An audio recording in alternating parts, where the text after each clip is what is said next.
Creo que estamos listos para hacer consejería aquí porque tenemos pañuelitos aquí detrás del púlpito. Estamos listos. Otra vez vamos a avanzar sin diapositivas para que realmente pueda concentrarme en el bosquejo sin distraerme con diapositivas. Entonces tenemos mucho que cubrir y ahora vamos a entrar en ello. Fíjese en el título de su bosquejo, es esposos y luego masculinidad bíblica, así que obviamente ambos temas tienen algo en común, de modo que vamos a empezar hablando sobre qué significa ser un hombre, y eso puede ser bastante difícil definirlo en nuestra cultura. Una vez mis hijos me dieron una tarjeta de cumpleaños que tenía algunos tatuajes en su interior, tatuajes temporales, y decían, ¿qué es un hombre de verdad? Y uno de los tatuajes decía, un hombre de verdad maneja una Harley, una motocicleta. Y yo no, así que no puedo ponerme ese tatuaje. Otro decía, a un hombre de verdad le encantan las ferreterías. Todos los varones digan amén. Bueno, ese sí me sirve, sí me gustan las ferreterías. No sé qué la magia de las tuercas, los tornillos y esas cosas, pero solo ver las herramientas. Entonces, ese fue el tatuaje que me puse en el brazo en mi cumpleaños. A un hombre realmente le gustan las ferreterías. Ya le conté que en mi trasfondo cultural, si usted no llevaba una navaja, no era un hombre de verdad. ¿Qué define lo que es un hombre? ¿Qué convierte a un varón en un hombre? ¿Es cuando se casa? Y solo piense en lo difícil que es esto en nuestra cultura. ¿Cómo definimos lo que es un hombre? ¿Cuándo un varón se convierte en un hombre? Es en el matrimonio. Ya dijo, acepto y boom, ya es un hombre porque se casó. Bueno, he aconsejado hombres casados con 3 hijos e incluso le dije a un señor, desearía que usted nunca se hubiera casado. No se comportaba como un hombre responsable. Esto le llamamos el síndrome de Peter Pan. No quería crecer, quería ser un muchachito para toda la vida y no era un padre, más bien era como un niño grande con sus hijos y no los estaba discipulando. Entonces, casarse no necesariamente convierte a alguien en un hombre, así que por años busqué una definición de la masculinidad y finalmente la encontré en el libro de John Piper y Wayne Grudem sobre la masculinidad y feminidad bíblica. Y vamos a empezar con lo que dice John Piper aquí en la introducción, y parecería que nunca vamos a salir de la introducción, pero sea paciente conmigo. Hablemos de esta afirmación sobre la masculinidad que coincide con lo que significa ser un esposo. Entonces, John Piper y Wayne Grudem dicen lo siguiente: en el corazón de la masculinidad bíblica, así que es diferente a una simple masculinidad, es una masculinidad bíblica madura. En el corazón de la masculinidad bíblica hay un sentido de responsabilidad benevolente, así que es en amor, responsabilidad benevolente para liderar. Se puede ser un líder que no es benevolente, puede ser un líder dominante, pero este es un liderazgo benevolente. Para proveer de manera benevolente, proveer y proteger a las mujeres de formas apropiadas según las distintas relaciones de un varón. Liderar, proveer y proteger. Esto nos lleva al corazón de lo que es la masculinidad, y esto se puede probar bíblicamente. Damas, es mucho más fácil para las mujeres. Tienen pasajes completos como Proverbios 31, ese capítulo que aman odiar, ¿no es cierto? Pero tienen un capítulo completo que dice, así es una mujer piadosa a la que pueden imitar y según la que se puede guiar. Pero nosotros no tenemos un capítulo así en la escritura que defina la masculinidad. Entonces, ¿qué hacemos? Esto es lo que hacemos. Observamos el ejemplo de el hombre más importante que ha vivido en el planeta, y ese es nuestro Salvador, el Señor Jesucristo. Y nos preguntamos, ¿cuál es la esencia de quién era él como varón? Esta definición le queda bien. Liderazgo en amor, provisión en amor, protección en amor. Él dio su vida por su rebaño. Él guía su rebaño, guió su rebaño, provee para su rebaño. Así que voy a empezar con esa idea de que nuestra meta es un liderazgo semejante al de Cristo. Cristo nos da el ejemplo de cómo liderar, proveer y proteger. Y tengo bastantes lecciones prácticas para esta sesión y vamos a verlas sobre la marcha. Espero que las luces aquí no reflejen mucho en estos cuadros, pero los he tenido en mi oficina para recordar cuál es mi responsabilidad como pastor. Y este cuadro representa al pastor como líder.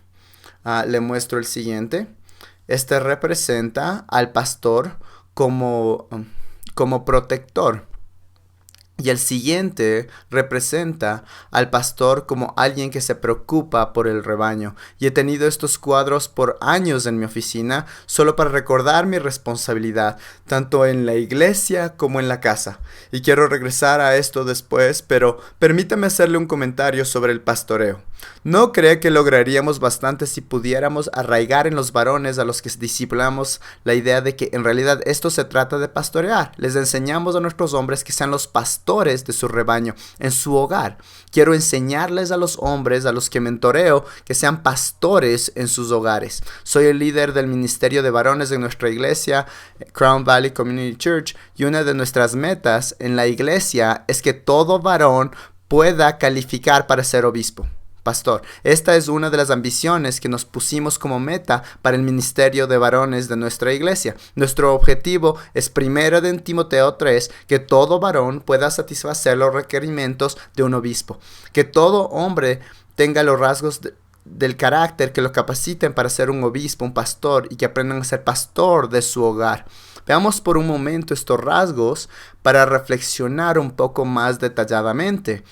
Un liderazgo que ama. En el bosquejo tenemos una sección completa con 10 puntos sobre lo que significa ser un líder que saqué de John Piper. Así que nos vamos a saltar estos rasgos por un momento. Provee.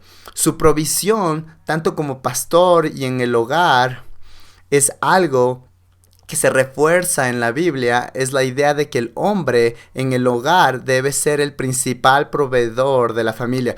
Y podemos ir a diversos pasajes, pero solo voy a mencionar cuando Dios le dio a Adán la responsabilidad de cultivar el huerto en Génesis 2. Y luego la protección. Protección en amor, en formas apropiadas según las distintas relaciones de un varón. Ahora vamos a detallar un poco más como un esposo semejante a Cristo, y podemos definirlo de dos maneras: de liderar, proveer y proteger. O con AAS, ama, aprende y es líder siervo. El resto del bosquejo guiará en torno a estos tres: un esposo que ama, que aprende y que es líder siervo. Veamos qué se refiere en Efesios 5 cuando dice: maridos, amad a vuestras mujeres. Y fíjese las siguientes dos palabras porque nos dan un modelo maravilloso que podemos imitar. Así como Cristo amó a la iglesia y se dio a sí mismo por ella. Así como Cristo amó a la iglesia y se dio a sí mismo por ella. Eso significa que aquí tenemos que definir lo que es el amor. Bajar la velocidad para meditar en qué es el amor y qué no es el amor. Nuestra cultura está confundida en su idea de amor. Y aquí hay algunos aspectos que escribí sobre lo que significa amar a alguien. Obviamente en nuestra cultura, según los puntos de nuestra vista populares, es un sentimiento que uno posee. En nuestra cultura es algo sexual y usamos el término hacer el amor. Me atrevería a decir que la mayoría de veces solo están haciendo la lujuria, no haciendo el amor. Es un estado en el que uno cae, lo que implica que uno puede desenamorarse y es romántico. Tiene que ver, y esto no tiene nada de malo, ¿no? ¿Verdad, damas? Les gusta la idea de romance, flores, la atmósfera y todas esas cosas son parte del amor. Pero el punto de vista bíblico del amor es mucho más elevado. Y voy a darle una definición de lo que es, en mi opinión, el amor agape. Y estoy seguro de que he escuchado sermones sobre el amor agape, primero que los Corintios 13. Esa sería la idea detrás de Efesios 5, cuando dice: maridos, amad a vuestras mujeres, así como Cristo amó a la iglesia. Es amor agape. Esta es una definición que he usado por años sobre lo que es el amor agape. Y en los años más recientes fue modificada por John Piper. Así que escuchará ciertamente influencia de John Piper en esta definición de amor si está familiarizado con él. Es una entrega sacrificial para el mejoramiento de otro. Luego, agregaré otra parte en un momento. Es una entrega sacrificial para el mejoramiento de otro. Y aquí está la influencia de Piper, que lleva a la verdadera felicidad. Es una entrega sacrificial para el mejoramiento de otro que lleva a la verdadera felicidad. Es hallar la realización en el servicio a los demás. Es hallar la satisfacción cuando se entrega por los demás. Es hallar la felicidad verdadera al amar a los demás. Es una entrega sacrificial para el mejoramiento de otro, que lleva a la verdadera felicidad. No tenemos tiempo para ver todos estos puntos, pero vamos a avanzar y elegí algunos que deseo comentar con más detalles. ¿Qué es el amor bíblico? Entonces tengo diversos puntos aquí. ¿Qué significa? Así como Cristo amó a la iglesia, procuramos hacer hombres bíblicos que lideran, proveen y protegen. Es iniciador. Este tipo de amor toma la iniciativa. Los siervos toman la iniciativa. Primera de Juan 4:19 dice, nosotros amamos porque Él nos amó primero. Pero me gustaría ir a otro pasaje que no está en sus notas. Míralo, dice Marcos capítulo 10. Y vamos a ir allá. Este es un gran pasaje que usamos para enseñar a los varones qué es la masculinidad bíblica. Versículos 44 y 45. Los discípulos del Señor debatían entre sí para ver quién era el mayor, a quién le tocaría el puesto de honor, y el Señor responde con un sermón sobre el servicio. Marcos 10, 44 y 45. Entonces, varones, en parte este principio se enfoca en que no se trata de subyugar a los demás para que me traten como el rey de mi hogar. En Marcos 10, 44, 45 tenemos una actitud de siervo, e incluso nuestro Señor dice, y cualquiera de vosotros que desee ser el primero será siervo de todos. Porque ni aun el Hijo del Hombre vino para ser servido, sino para servir y para dar su vida en rescate por muchos. La idea es que los siervos, cuando ven una necesidad, toman la iniciativa para suplir esas necesidades. Y hay otros principios del amor aquí, es sacrificial, es humilde, etc. Tenemos que ser ejemplo de un liderazgo de servicio en nuestros hogares. Avance hasta el punto D en sus notas, me voy a saltar algunos, así que en la próxima página, este tipo de amor es volitivo. El Señor escoge amarnos, a pesar de que no somos capaces de infundir amor. Es un amor volitivo. Nosotros no me escogisteis a mí, sino que yo os escogí a vosotros y os designé para que vayáis y dar fruto, etc. El siguiente es un aspecto en el que debemos detenernos para analizar, porque está expresado de un modo un poco extraño. En lugar de amor incondicional, amor contracondicional. Nuestra cultura enseña muchas cosas sobre la idea del amor incondicional que son bastante atractivas. Te amo y te acepto.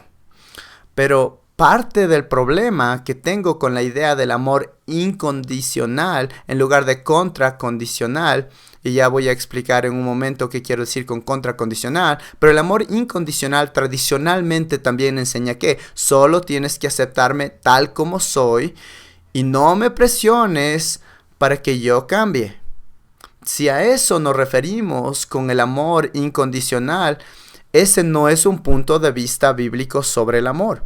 Cristo nos ama y nos acepta, pero con el propósito de cambiarnos para que nos parezcamos a Cristo. Él nos acepta como soy y luego con su amor me ayuda a crecer amorosamente para ser mejor que antes porque estoy aprendiendo a ser como mi Salvador. Contracondicional significa que es lo contrario, que se opone a lo condicional, que va en contra de lo condicional. No es incondicional, es mejor que el amor incondicional, porque Romanos 5:8 dice, pero Dios demuestra su amor para con nosotros en que siendo aún pecadores, Cristo murió por nosotros y luego nos ayuda a crecer y cambiar para parecernos a Cristo. No sería un buen padre, o sí, si le digo, Te amo incondicionalmente, lo que significa, hijo, que te acepto así como eres y nunca te voy a presionar para que cambies. Esa no es una paternidad con amor. De hecho, yo necesito que mi esposa me ayude en amor a crecer y cambiar para que me parezca a la imagen de Cristo. Y ella no está aquí para defenderse, pero le puedo asegurar que es lo mismo con ella, que ella necesita mi amor, mi gracia y misericordia, que le abre con verdad a su vida para ayudarla a crecer y cambiar para que se parezca a Cristo. Puede leer lo demás, pero saltémonos a lo práctico. Este amor es práctico y se hace evidente. Primera de Juan 3:18, hijos, no amemos de palabra ni de lengua, sino de hecho y en verdad. Una vez oí una historia graciosa sobre un hombre que estaba tratando de ser romántico y expresar su profundo amor para su esposa y le dijo, mi vida, te amo con todo mi corazón y moriría por ti. Y ella lo miró y le respondió, no tienes que morir por mí, solo lava los platos. Varones, ¿qué creen que puede hacer para demostrar amor a sus esposas? ¿Cuáles son las cosas que a ella le comunican te amo? Aprender a amar de un modo práctico. Y ahí tenemos una lista de formas reales en que puede mostrarle amor. Dígaselo. Mi esposa dijo una vez, ya nunca me dices que me amas. Bueno, ya te lo dije cuando me cansé y si hubiera cambiado mi opinión te lo hubiera dicho. Es triste. Hay diversas formas de mostrar amor. Dígaselo, apréciela. Me parece que muchas de estas cosas simplemente entran en la categoría del pastoreo. Y por eso es que me gusta tener frente a mí los cuadros con los pastores, porque mi familia es mi rebaño principal. Tengo que aprender a amar a mi familia como si fuera mi rebaño principal. Dígaselo, apréciela, haga tiempo para ella, comuníquese, comparta. Analicemos este aspecto por un momento. Trátela como su socia y compañera integral. Amistad. No se trata de superioridad, inferioridad, etc. Se trata de aprender a amar a su esposa como a una socia y compañera completa. Promueva su crecimiento y desarrollo. Hágase esta pregunta. ¿Cómo puedo ayudarle a mi esposa para crecer, a florecer y desarrollar sus dones? Quisiera desafiar a los varones. ¿Sabe acaso cuáles son los dones espirituales de su esposa? Y luego, ¿qué puede hacer para ayudarle para que en verdad alcance su plenitud con sus dones espirituales? Esa fue una lección que realmente tuve que aprender como esposo. ¿Cuáles eran los dones de mi esposa? Mi mamá era esposa de pastor. Mi esposa creció en una iglesia muy firme, donde la esposa del pastor era muy firme. Ella tenía el modelo de mi madre como esposa del pastor y de la esposa de su propio pastor, que ella vio como modelo en la iglesia en la que creció, hasta el punto que mi esposa dio por sentado que si no soy así, entonces no soy una buena esposa del pastor. Y ambos tuvimos que descifrarlos en los primeros años para ver qué implica que mi esposa sea una buena esposa del pastor. En el modelo de mi mamá y de la esposa del pastor que observó mi esposa, la esposa del pastor dirigía todos los ministerios para damas en la iglesia. Ella siempre estaba enseñando algo en la iglesia. Pero mi esposa le puede asegurar que ese no es su don espiritual, sino que su don espiritual, como lo descubrimos con el paso de los años, definitivamente era en el área de la hospitalidad. Y cuando aprendió a desarrollar ese don de la hospitalidad, simplemente alcanzó su plenitud en su hospitalidad. Entonces promueva su crecimiento y desarrollo. Trátela como una prioridad. Esta es otra área en la que tuve que aprender. Es que debo asegurarme de que ella esté incluida en mi agenda. Porque todos los demás tienen espacio en mi agenda menos mi esposa. Tengo que aprender a apartar el tiempo para proteger mi relación con ella. Mire el punto J. Me parece muy interesante. Tiene que amar a su esposa como a usted mismo. Cuando se ama a usted mismo, así dice Efesios 5, si también debemos amar los maridos a sus mujeres. Qué frase tan interesante, como a sus propios cuerpos. Cada vez que leo esto, literalmente, cada vez que lo leo, me siento desafiado. Tengo que amar a mi esposa como si fuera parte de mi propio cuerpo. Eso es exactamente lo que Génesis 2 dice que es ella. Es una sola carne conmigo. Ahora, esta es la pregunta desafiante para mí. ¿Cuánto tiempo me doy a mí mismo en contraste con el tiempo que le doy a mi esposa? Tengo que amarle como a mi propio cuerpo. Como al propio cuerpo. ¿Le doy a mi esposa la misma atención que me doy a mí mismo? Puede ver la lección del pasaje rápidamente, ¿verdad? Tengo que aprender a amar a mi esposa como que fuera parte de mí. Ella es parte de su cuerpo. Y según Génesis, así es. Efesios dice que esto incluye, vamos a este pasaje, Efesios capítulo 5, esto incluye sustentarla y nutrirla. Debemos reflexionar un poquito en esto mientras analizamos lo que significa ser un esposo. Efesios 5, versículo 28 y 29. Y quisiera darle una idea de lo que significa estas dos palabras, sustentar y cuidar o nutrir para poder ayudarnos como esposos. Así también deben amar los maridos a sus mujeres como sus propios cuerpos. El que ama a su mujer, a sí mismo se ama, porque nadie aborreció jamás su propio cuerpo, sino que lo sustenta y lo cuida, así como también Cristo a la iglesia. Pensemos en esto por un momento. Sustentar significa llevar a la madurez. Es la misma palabra que se usa para cultivar, llevar a la madurez. Y le daré una ilustración en un momento. Es la misma palabra que se usa en el siguiente capítulo para los padres para criar a los hijos, sino criadlos en la disciplina e instrucción del Señor. Es la misma palabra, criadlos. Piensa en plantas. En cultivar plantas. Yo trato de ser jardinero allá en Acton, pero es muy difícil tener un huerto de vegetales en el desierto. Me he dado cuenta en los últimos 7 años. Todavía estoy trabajando en eso. Uno sabe que la situación es mala cuando ni siquiera puedo lograr que crezcan las judías verdes, pero sigo tratando. Tengo la determinación de cultivar en el desierto. Piensa en la jardinería. He hecho de todo para hacer que esta tierra tenga un suelo saludable, y cuando esas plantas empiezan a crecer, no dude que les pongo atención, porque es muy difícil que germine la semilla, y si crece quiero ponerle mucha atención para tratar de que siga saludable. Y si empezamos a llegar a ese punto, le pongo mucha atención, le saco la maleza y me aseguro de regarla correctamente. A eso se refiere esta palabra: cultivar, atender. En los Estados Unidos hemos perdido la idea. Investigue, haga un estudio, amigo, de lo que significa de ser un esposo. Un esposo.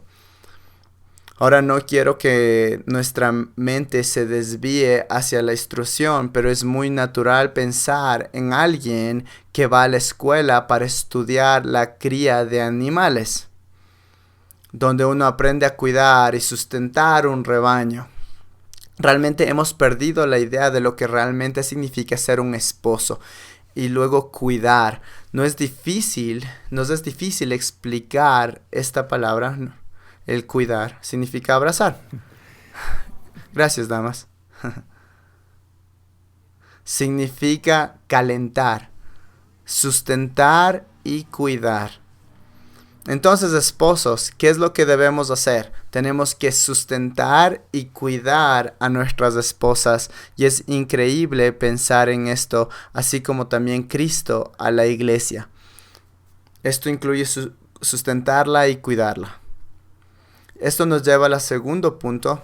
Y mientras avanzamos, reflexione cuáles son las cosas que usted tiene que estar enseñando a los hombres que usted influencia, o cuáles son las cosas que debería aplicar a su propia vida. Cuando llegué al final del estudio, al revisar mis notas, pensé, wow, hay cosas aquí que debo reevaluar en mí mismo. El segundo punto: un esposo semejante a Cristo es un aprendiz. Un esposo semejante a Cristo es un aprendiz. Un versículo famoso, 1 de Pedro 3:7. Vamos allá. 1 de Pedro 3:7. Hablando de controversias, aquí vamos. 1 de Pedro 3:7. Y vosotros, maridos, igualmente convivid de manera comprensiva con nuestras mujeres. ¿Lo leo, damas? Muy bien, gracias. Como un vaso más frágil, puesto que es mujer, dándole honor como una coheredera de la gracia de la vida, para que vuestras oraciones no sean estorbadas. Este pasaje nos enseña, varones, que debemos ser aprendices constantes en lo que tiene que ver con nuestra esposa. Ahora, obviamente, el punto 1 dice que la cultura afirma que usted no puede entender a una mujer. ¿Recuerda ese libro que salió hace años? Los hombres son de Marte y las mujeres son de Venus. Nosotros decimos que somos de diseños diferentes. Pero, ¿qué significa este pasaje?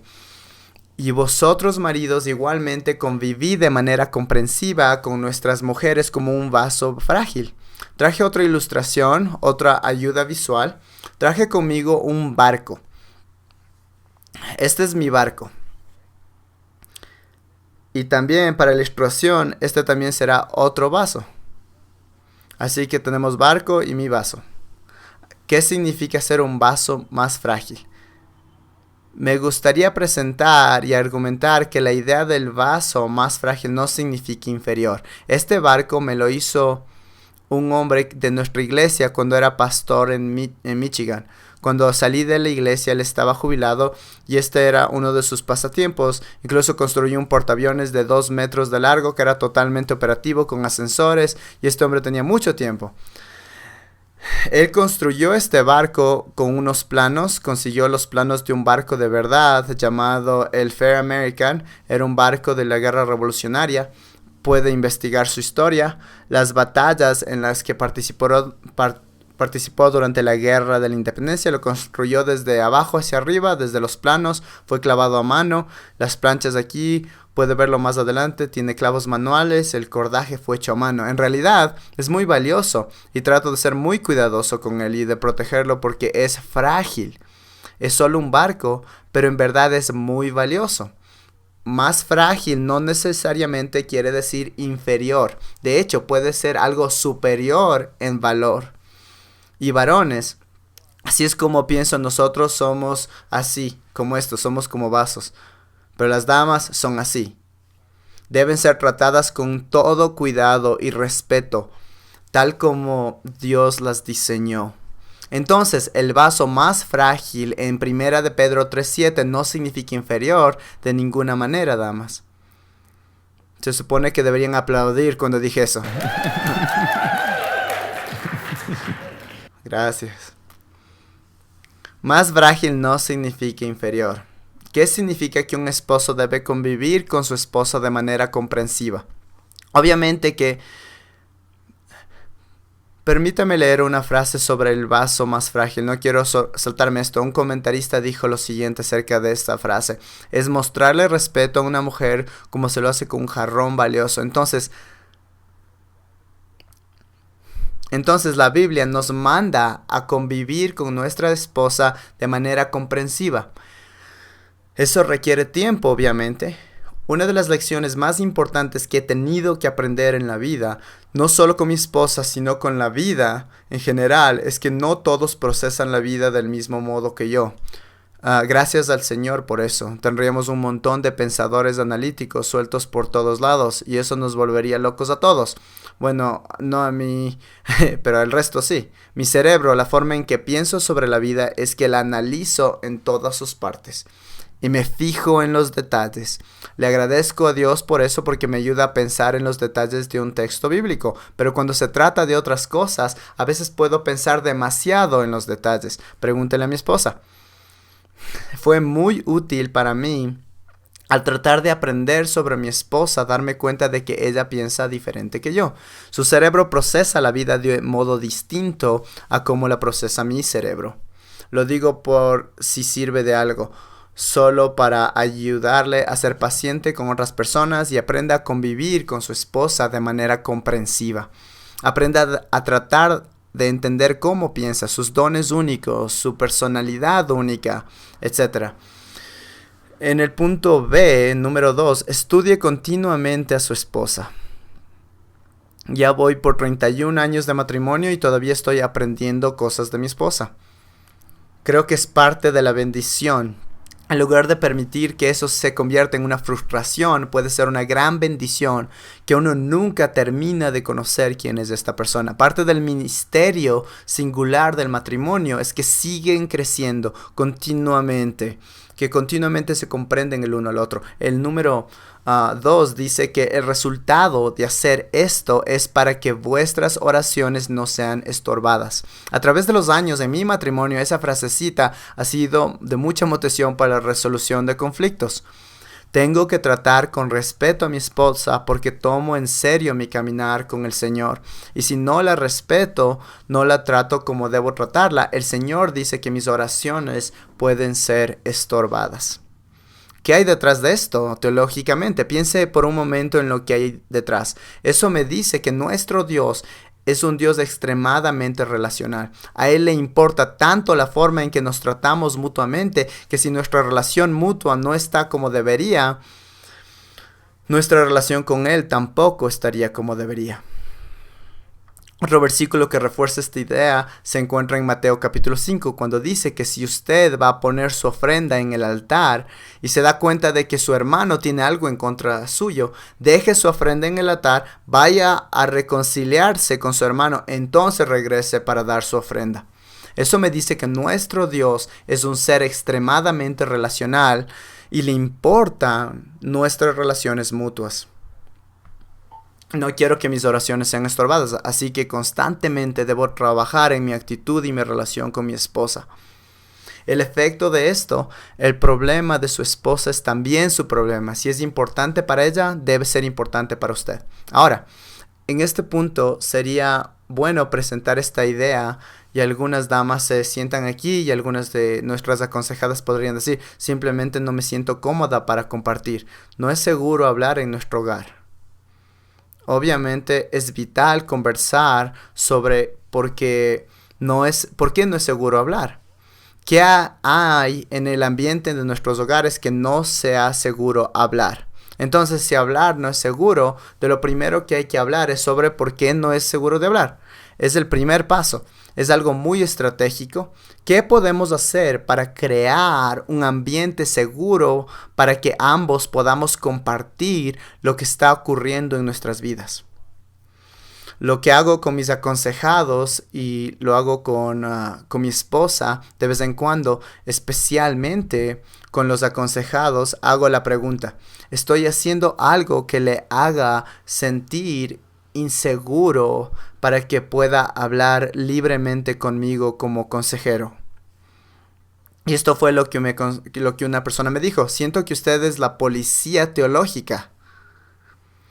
Y cada vez que digo alguna cosa o que expreso alguna idea sobre la Biblia, usted me salta encima para corregir mi mala teología. Y pensé, bueno, eso fue muy bueno para mí escuchar.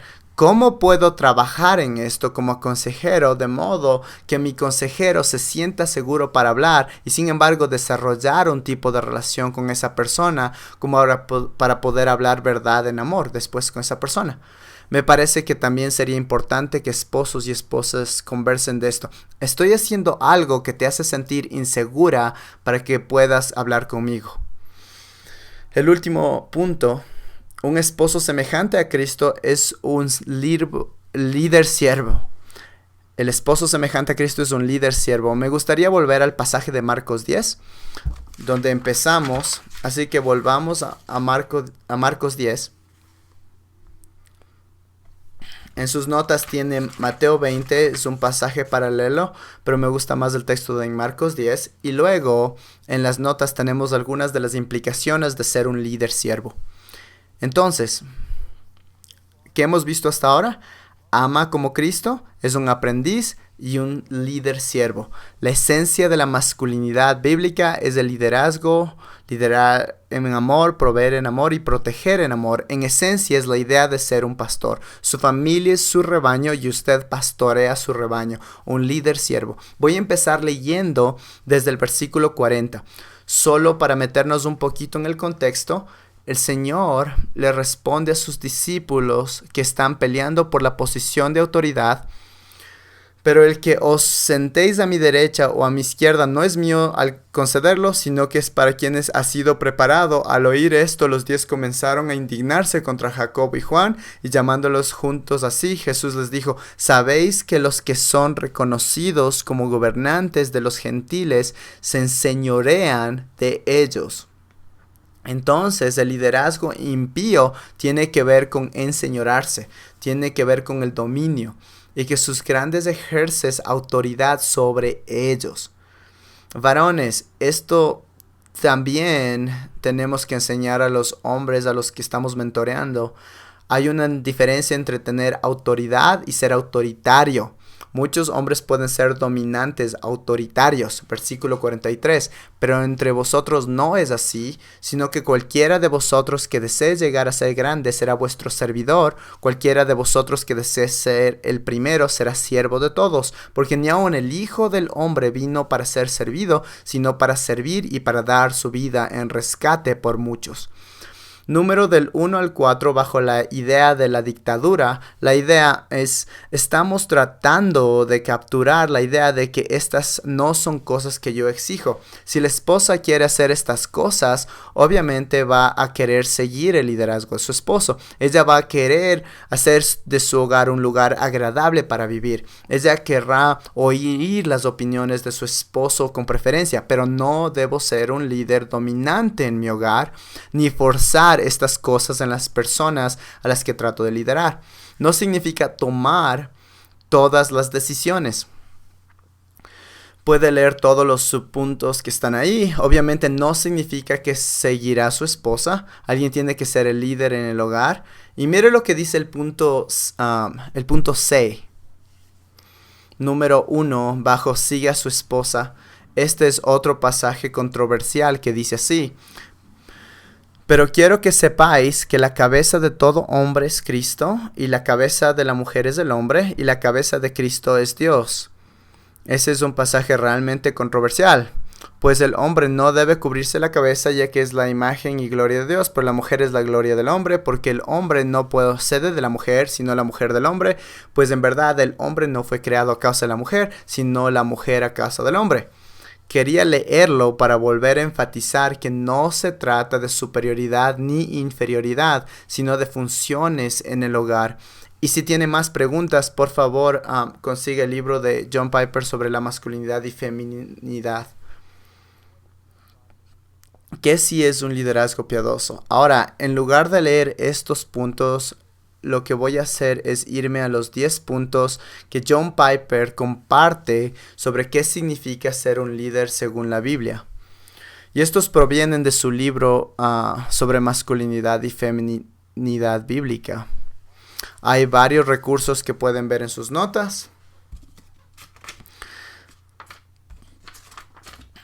Es muy fácil para los varones decir: sí, quiero ser el siervo de mi hogar. Esta es una frase que oí hace algunos años, a inicios de mi ministerio pastoral, que me redargulló mucho, porque yo solía decir: quiero ser un siervo como pastor. Y el conferencista dijo lo siguiente: uno puede distinguir a un verdadero siervo por la forma en cómo actúa cuando lo tratan como tal. Considere esa idea y téngala en mente. A continuación le comparto 9 puntos de lo que es un líder siervo. John Piper dice lo siguiente: una masculinidad madura. Y puedo compartirlo más adelante si lo desea. Una masculinidad madura no se expresa en una demanda por ser servido, sino en la fuerza para servir y sacrificarse por el bien de una mujer. Número 2. La masculinidad madura no asume la autoridad de Cristo sobre la mujer, sino que la promueve. En otras palabras, ella ya tiene un Señor. Usted no es su Señor. Ella ya tiene un Señor y usted la ayuda a seguir para que ella siga a su Señor. Número 3. La masculinidad madura no presupone una superioridad, sino que moviliza las fortalezas de los demás. Es una buena administración, es un buen pastoreo. Número 4. La masculinidad madura no tiene que iniciar toda la acción, pero sí siente la responsabilidad de proveer un patrón general de iniciativa. Número 5. La masculinidad madura acepta la carga de la última palabra en desacuerdos entre esposo y esposa, pero no se atreve a usarla en toda ocasión. Número 6. La masculinidad madura expresa su liderazgo en las relaciones sexuales románticas por medio de comunicar un aura de conquista firme pero tierna. 7. La masculinidad madura se expresa en una familia al tomar la iniciativa. Oímos mucho de la iniciativa en disciplinar a los hijos cuando ambos padres están presentes y se ha quebrantado un estándar de la familia. Número 8.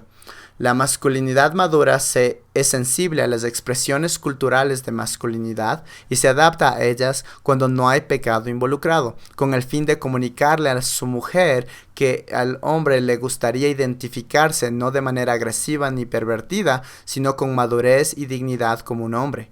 Y en último lugar, la masculinidad madura reconoce que el llamado al liderazgo es un llamado al arrepentimiento, la humildad y la toma de riesgos. Que el Señor nos ayude a desarrollar lo que verdaderamente significa ser hombres bíblicos, que son pastores, que saben cómo liderar, proveer y proteger, que saben lo que significa amar, aprender y ser líderes siervos.